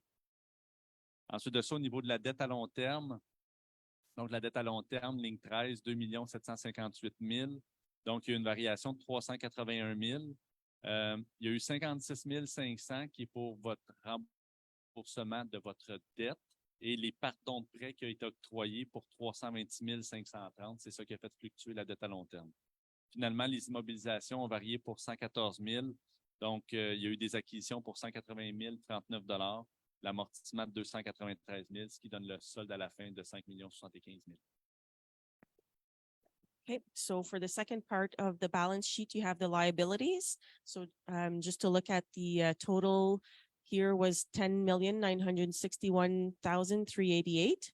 And the main differences here are the accounts payables at the end of the year. There was a variation of 545,000, which was due to the increase in the accounts payables for the leases of 221,000.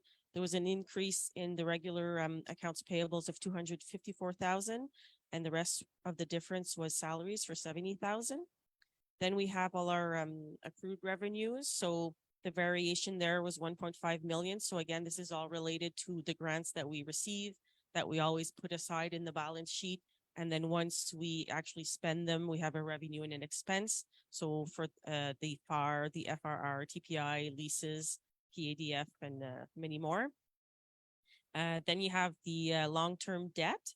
There's a variation there of 381,000. We started the year with a little over 3 million. There was a debt reimbursement of 56,000. Loans that were pardoned through our FLEAG loans, 326,000. And so the total is 2.7 million for the long-term debt. And the immobilisation, there was a variation of 114,000. So the solde à la fin is just a little over 5 million there. Maintenant, on va faire un saut vers l'avant, à la page S17. Donc, c'est vraiment une quinzaine, c'est pas une vingtaine de pages plus loin.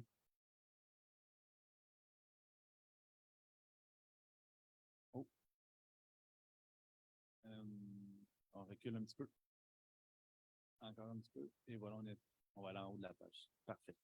Donc, vous voyez, à la ligne 1, tantôt, on avait, dans les revenus moins les dépenses, on avait un déficit de l'exercice comptable de 24 067 $. Là, on fait la manipulation, donc la conciliation des fins fiscales. Donc, à ça, on vient enlever nos revenus d'investissement. En fait, les revenus d'investissement, c'est que durant l'exercice, vous aviez une subvention pour la COVID. Il y a 180 000 $ qui ont été utilisés pour faire l'acquisition d'immobilisation. Donc, on est mis comptabiliser un revenu. Donc, on vient de l'enlever.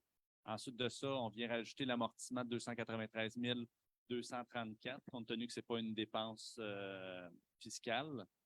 Un petit peu plus bas, à la ligne 17, il y a votre remboursement de la dette à long terme, 183 030 $. En fait, comme je vous ai mentionné, le véritable remboursement, c'est 56 500 qui est votre dette. La différence, c'est vraiment les pardons de prêt qui ont été remboursés. Ensuite de ça, à la ligne 20, l'excédent de fonctionnement non affecté, c'est le montant qui avait été inscrit lors du budget 2022. Donc, c'est une appropriation de revenus de 340 963. Et finalement, à la ligne 22, le 276 640, c'est en lien avec les FLI FLS. Donc, les revenus d'intérêt qui sont générés par les FLI, il faut les sortir de la MRC, ainsi que les remboursements des pardons de prêt. Donc, ce qui a totalisé 276 640. Donc, si on fait le total de tous ces montants-là, la MRC termine avec un excédent de fonctionnement de 323 701 $. Je vais juste finir, il ne faut juste pas oublier, quand on regarde les états financiers, les baux de villégiature, peu importe les revenus de l'exercice, ça n'a aucun impact financier parce que les revenus égalent les dépenses. C'est la même chose pour les TPI. Ils n'ont aucun impact financier. Revenus égale dépenses. C'est la même chose pour les prêts FLI FLS. Les revenus sont retirés, donc ça n'a aucun impact. Donc, le 323 000 est vraiment attribuable aux dépenses réelles purement de la MRC. Okay, so now if we go back to when we had looked at it before, revenues minus expenses, you have like an accounting deficit of 80,963. So we have to do the adjustments like we did in the TNO to come to the end where we actually have a surplus for the year. So we have to, the investment revenues, so 180,000, that was investments that we made through the COVID funds that we got. Then we had to add the amortization, so 293,234 because it's not an actual expense. Then the financing, so the reimbursement on the long-term debt and the loans that were pardoned, so $383,030. The $340,963. That was what we had affected in our budget for 2022 to use to balance the budget. And then we also have to add the 276,640 that is related to the FLE and FLS loans. So for the total at the end, you see the result, which is a surplus of $323,701. Excellent. La dernière page, c'est la page S23. 7-8 pages plus loin. En fait, la page S23, c'est qu'elle vient summariser vos excédents.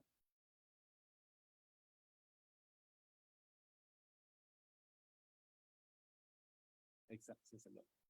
Donc, à la ligne 1, il y a vos excédents non affectés. Donc, vous avez commencé l'exercice avec 835 648 $.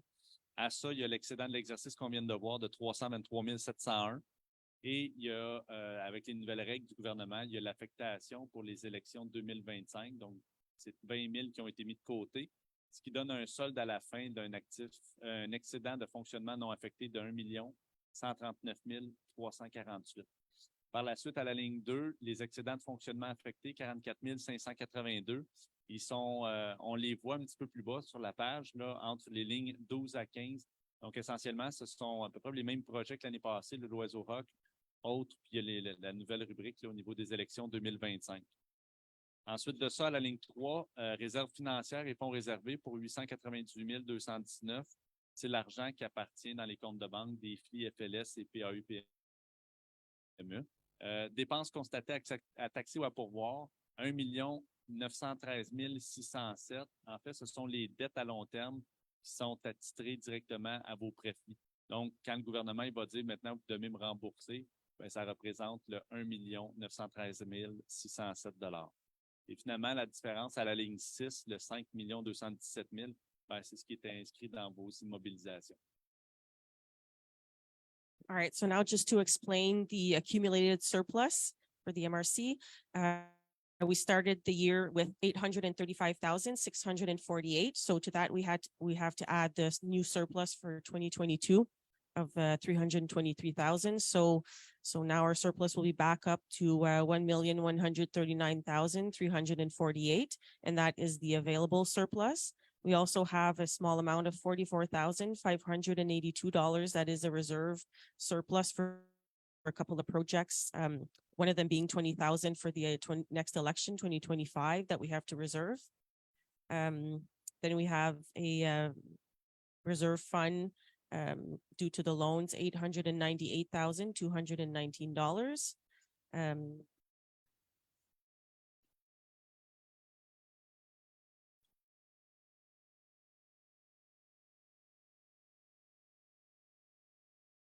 C'est quoi le 736 000 $?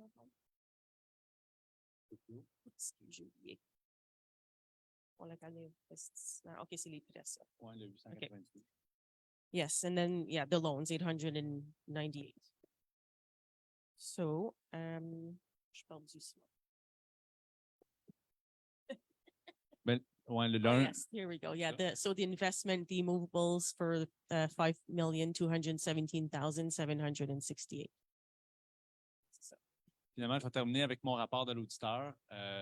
Encore une fois, c'est un audit qui est sans réserve. Donc, c'est un rapport de l'auditeur standard. Les mêmes paragraphes que l'année passée. Donc, il n'y a pas eu de malversation, il n'y a pas eu de fraude dénotée. La MRC a appliqué les règles comptables. Et encore une fois, cette année, ben, j'oublie souvent de le dire, mais je voudrais juste remercier la participation active de Annie et Denise. Là, ça facilite beaucoup. Puis, c'est très agréable de travailler avec eux. Okay, so again, like the TNO, for the auditor's report, just wanted to mention that it was no reserves, no fraud, no problems, and the process went well as usual. Merci beaucoup. Oh yes, he said that I'm good, not just me. Denise and I are good to work with, teamwork. So yes, thank you.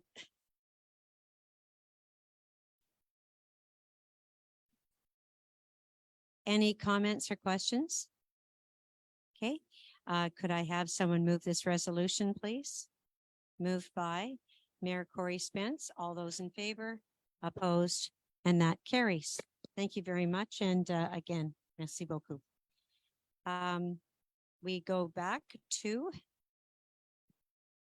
the economic development and Guillaume Boudreau, a resolution on investment committee recommendations. Thank you. Before I start, maybe I'd like to underline today we went to the grand opening of the mill, and we saw a lot of men and women there that work and are happy with the opening, and it's a great thing for the community. And I listened to Madame Toller deliver a speech, thanking everybody that was involved in the process, and she did the same thing this evening. And I think it'd be important to recognize all the effort from Mrs. Toller as well in the last 5 years on that project. So I thought it'd be a good time to recognize that. Thank you.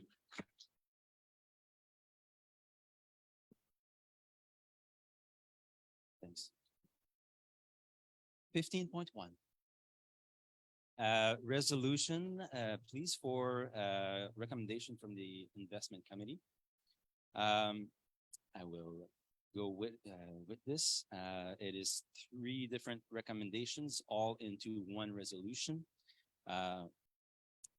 For investment committee, a new PSE grant in the amount of $50,000, FLI loan in the amount of $56,400, and a FLS loan in the amount of $37,600 be granted. That is one of the 3 recommendations. Second recommendation from the investment committee recommends that the regional council grant an extension to June 30th, 2023 for the PSE grant. Next, the third and last recommendation for the investment committee recommends that the regional council grant a 2-month moratorium of payment for a FLI loan. We will request a resolution for this. Thank you very much. Pardon me. Yes. Yes. You were satisfied with your meeting? Yes. I went, I went for a meeting concerning one of those 3 recommendations today, in fact, this afternoon, and I was satisfied with the meeting. Thank you for the question. Okay, that's great. Could I have someone move this resolution, please? Moved by Mayor Terry LaFleur. All those in favor, opposed, and that carries. 15.3, Stream 2 Financing Program Festivals and Events 2023, events from June 1st to December 31st. Guillaume.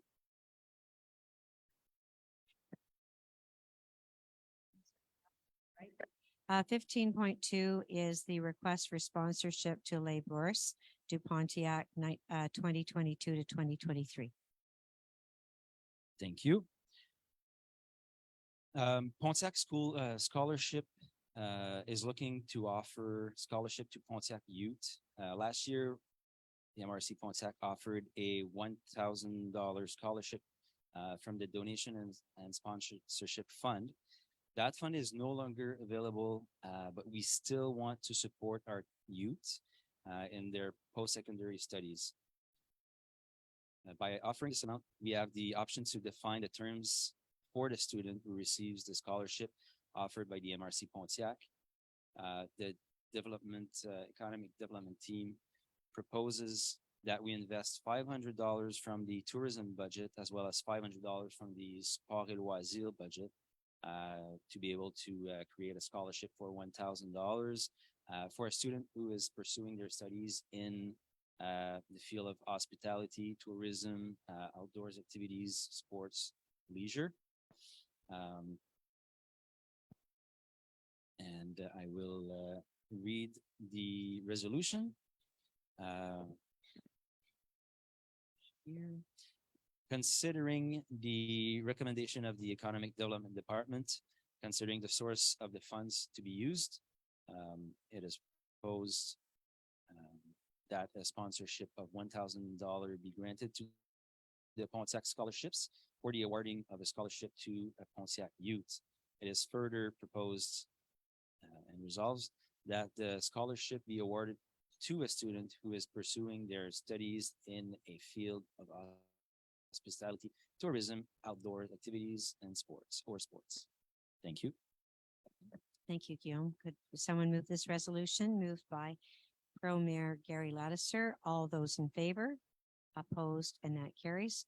Now we're doing 15.3, Stream 2 Financing Program Festivals and Events 2023. Thank you.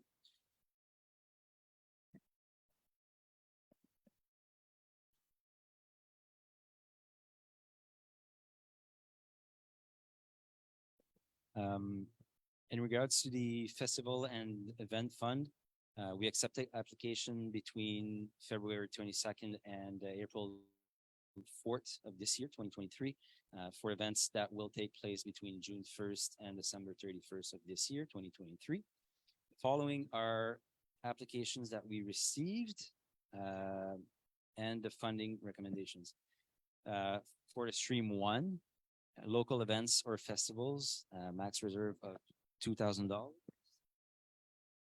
The first one was for Life Downtown Rapide des Joachim, and the amount was not, the recommendation was not to be not funded. In Stream 2, tourism event or festivals, the first one was Municipality Aux Allumettes for the Island Fest, requested $1,500, and recommendation is to be funded. The second in that stream, Mansfield and Pontefract Volunteer Fire Department, Mansfield en Fête, requested $2,000, and recommendation is not funded. For the Stream 3, the first request is from Fort Coulonge Mansfield County Festival. It's a country festival. The request was for $5,000, and the recommendation is to be funded. Second is Pontiac Agricultural Society for the Chaville Fair.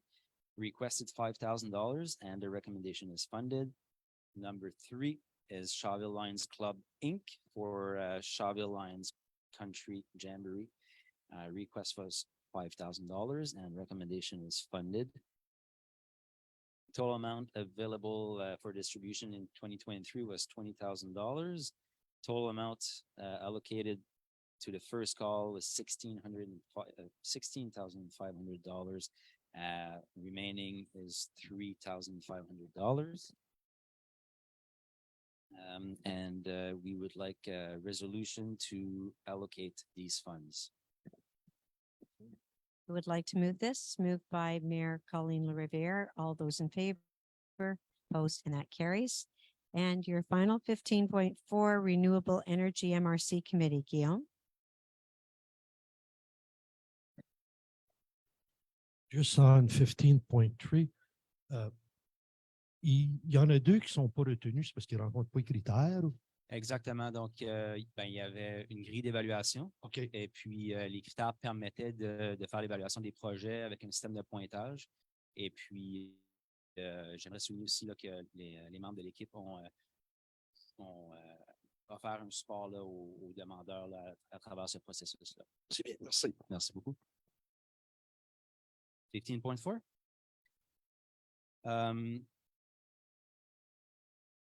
Resolution, which I will read. Resolve that a committee of the MRC be established entitled Renewable Energy Committee, whose mandate would be to examine the strategic planning of development of renewable energy in the Pontiac territory, as well as receiving requests addressed to the MRC Pontiac to analyze it and to present recommendations to the Council of Mayor. It is resolved that the composition of said committee be as follows: 5 mayors for the moment, for the present time, Mrs. Colleen Larivière, Monsieur Terry Lafleur, Monsieur Alain Gagnon, Monsieur Bill McCleary et Madame Odette Godin, as well as the General Manager of the SADC, the Economic Development Counselor of the Territorial Direction for Laurentides, Outaouais, and Abitibi-Témiscamingue of the Ministry of Economy, Innovation, and Energy, Director of MRC's Economic Development Department, which is myself for the present time, the Director of the well, as I said for the mayors, the Director of the MRC's Territory Development Department, which is Jason Durand for the present. The MRC Pontiac Environmental Coordinator, which is Thierry, as you know, requesting a resolution for that. Thank you. Who would like to move this? Moved by Mayor Christine Francoeur. All those in favor? Opposed, and that carries. Thank you very much. Thank you, Guillaume. We'll go on to public safety with Julian Gagnon. CSP recommendations, local priorities, 2023-24. Good evening, everybody, again. Cette résolution concerne une recommandation du comité de sécurité publique pour les priorités locales de l'exercice 2023-2024. So this is a recommendation from the CSP, the Public Security Committee, that recommends each year a local priorities in each municipality for the Sûreté du Québec. These priorities that were retained and recommended to the regional council were the same two priorities as last year, which number one was interventions regarding network safety, and priority number two being interventions in criminal safety. Each municipality will select a location for these priorities, and the Sûreté du Québec will attempt to ensure one patrol per municipality per priority every 35 days. So this is the recommendation. Thank you. Could I have someone move this, please? Moved by Mayor Ed Walsh. All those in favor? Opposed, and that carries. And then another resolution, 16.3, request for support from the MRC. De Maskinonge tax rate for volunteer and part-time firefighters. Oh, pardon. Okay, sorry. Oh, yes, you're right. Pardon me. The request to the Quebec government, let's put an end to road unsafety on the way to school. Oui, donc cette résolution s'intitule Mettons fin à l'insécurité routière sur le trajet scolaire. So this resolution is a recommendation from the Quebec government, is entitled Let's Put an End to Road Safety. And this resolution concerns the obviously very unfortunate and tragic death of a 7-year-old student in Montreal who was struck and killed by a vehicle in Montreal on her way to school. This child was in fact a Ukrainian refugee who had moved to Quebec to, obviously the family had moved to find a better life and unfortunately succumbed to her injuries in the death struck by a car. So what we are asking the Quebec government today is that the Quebec government institute their sustainable mobility policy, which was adopted and created in 2018 but never applied. In 2022 alone, we have some statistics that show that 36 pedestrians were killed in Quebec on the territory managed by the Sûreté du Québec. And on average, over the last 10 years, one pedestrian dies every 5 days in Quebec. So we are asking the Quebec government that they quickly and significantly increase the budget allocated to the development and proven and effective strategy measures around Quebec schools.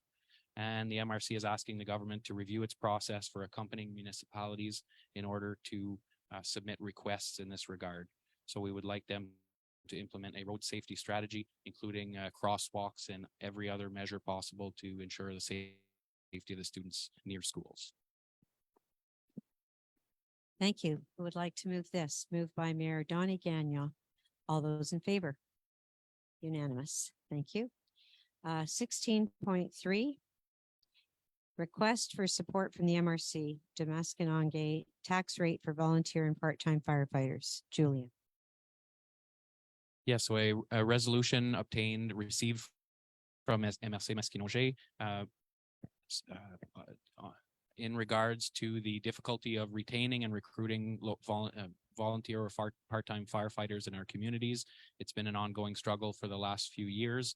And the MRC has adopted a resolution that has been sent to all MRCs in Quebec, asking that there be an increase of the tax credit issued by the Quebec government in the amount of $1,500, and that the tax exemption of $10,000, and to ensure that these local firefighters who put their lives on the line each and every day do not suffer financial consequences for the income that they make from that from the municipalities in firefighting. Thanks, Julian. Any comments or questions? Important. Would like to make this resolution moved by Mayor Brent Orr. All those in favor, opposed, and that carries. Thank you, Julian. 17, Management of Territory, Jason Durand. 17.1, Tree and Forests Festival 2023. Yes, hello again. So this year, again, this annual Pontiac Tree Day that will be held on the 26th of May, which is a Friday. Donc, notre journée de l'arbre là, du Pontiac qui aura lieu le vendredi 26 mai. Encore, comme d'habitude, on va donner des petits arbres là, qui viennent du ministère, entre autres. Hein? Donc, we'll be handing out those trees there from the ministry. As well, we will have our barbecue. So I'll be doing the Durand special flame boiled cheeseburger. So everybody's invited. By the way, the funds will be going to Bouffe Pontiac. Donc, tous les fonds là, du barbecue vont aller à Bouffe Pontiac. Donc, en espérant de voir en grand nombre. Donc, hope to see you there. As well, the municipality that still want to hand out trees will be able. So maybe get in touch with Carrie for all the details there. So I think it's already taken care of anyways. So that's it. So a resolution to go ahead with this activity. With the hot dogs and hamburgers. Who would like to move this? Moved by Mayor Ed Walsh. All those in favor, opposed, and that carries. And 17.2, MRC priorities for the implementation of PADF projects 2023-2024. Jason. Yes, thank you, Jane. So again, this year PADF, the MRC is allowed to have approximately $141,000 from the PADF.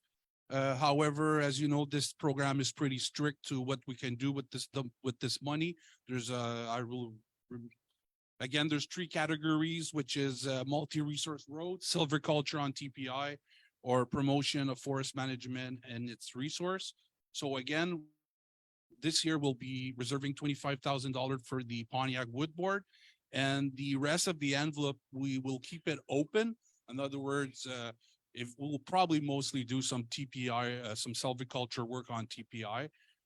We have the Nelson site in Target, Otter, and probably some non-commercial treatments targeted as well on our TPIs. However, we will keep this, the tree categories open so we can have some flexibility. Donc, en gros, PADF encore, on a 141 000 pour la MRC de Pontiac. On a trois catégories. Il y a un 25 000 qui va aller à l'Office des producteurs de bois. La balance de l'argent va aller probablement surtout sur des travaux sur nos TPI. Et on va quand même garder les trois catégories ouvertes pour nous donner de la flexibilité.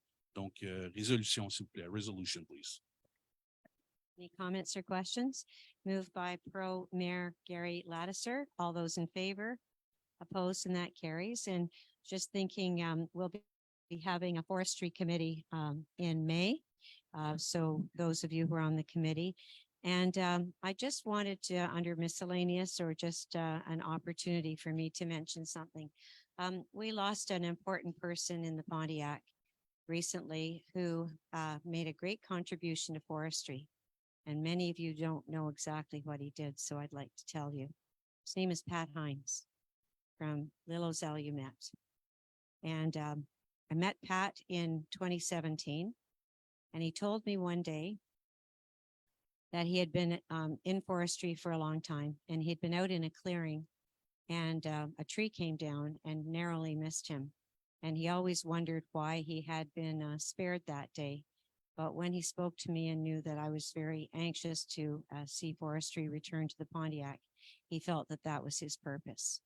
And Pat Hines should be thanked by the Pontiac, because Pat Hines not only has been on the forestry committee, the first forestry committee in 2017, and then was still on the MRC forestry committee. At the age of 72, he was still able to take contracts and go out into the bush. He loved that. But as you know, Javelco had gone into basically bankruptcy, and it was all tied up in the courts. It could not move forward. The shareholders couldn't do anything. And Pat Hines, quietly on his own, probably at his own expense, hired a lawyer, went through the courts to free up that mill, and was instrumental working with the shareholders, and showed that mill to at least 5 parties. And I was there as well, so I know the companies that came to see it. In fact, Pat Hines even pitched in with Brian DeRoche and myself and cleaned up the whole mill because it needed a good cleaning. Anyways, as we know, Javelco has a great future now. We'll hear more about that later this year, but you met the new person, Sean Hicks, and we know that Canadian Pellet Source is going to be there. And if it wasn't for Pat Hines, that mill would have stayed closed maybe forever. So I really, I thank him for that. He also is a great believer in community forests. He also taught me a lot when I talk about needing a better forestry regime and how great Ontario's was. He was well acquainted with the Shaw family and all of these families that have kept at least 8 mills going because they're family owned partly, but they also have a different regime where the owners of mills are in a position to determine the future of their mills and can look after cutting rights and can also make it profitable, more long-range planning than we have here in Quebec. So I often use that as an example when I'm at forestry meetings. I say we should look to Ontario. So finally, Pat Hines was also very involved. He owned some properties, and one of them was Fitzpatrick Island, which I think is in the river close to, it said Little Zalumet. And through working with Indigenous communities, when I was at that rassemblement, a chief came up to me and he said, there's a wonderful person from the Pontiac named Pat Hines, and he helped us purchase this island, which has underwater caves. And he said it's a very sacred place for us because there was early Algonquin settlement there. And we have plans actually for tourism to make use of this. So again, that was Pat Hines. So this is a man who I think was well ahead of his time, a very quiet person, went about good work without needing attention. I miss him very much. Many people will miss him. And I would just like to have a brief moment of silence for Pat Hines and his contribution to the Pontiac. And he would have been there today up at Rapide celebrating. They will just give 1 moment silence, please.